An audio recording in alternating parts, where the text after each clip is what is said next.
मलवा के गाथा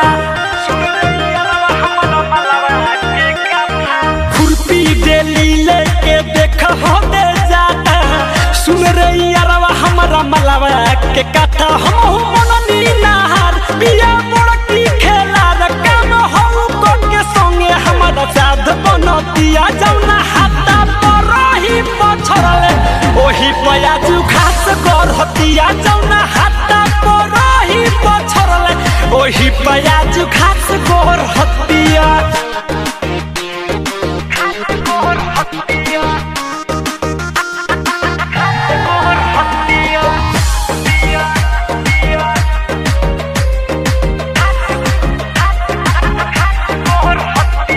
कहला पपा गरिया बहत बिया खुरपियू देखावा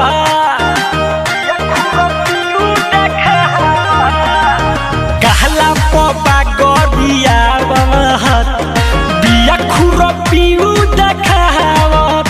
एकरा लाज बाटे लागत हमसे दूर बिया भागत लगे देखी हमके काहे डोजहरतिया जौना हाथा पर रही पछरले ओही पयाजू खास कर हतिया जौना हाथा पर रही पछरले ओही पयाजू खास कर हतिया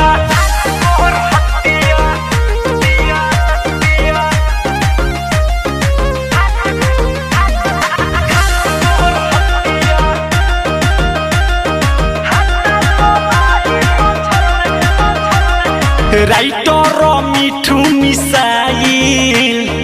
जब कहनी तब लगे आइल बिकिरा जथारू मिसाइल जब कहनी तब लगे आइल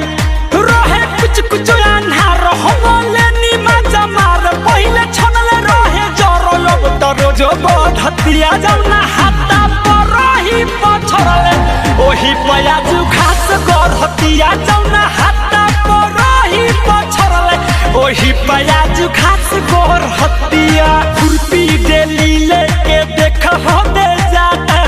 सुन रे यारवा हमारा मलवा के गाथा हम मननी नहार बिया बड़की खेला काम हो को के संगे हमारा साथ बनतिया जौना हाथा पर रही पछरले ओही पयाजू खास कर हतिया जौना हाथा पर रही पछरले ओही पया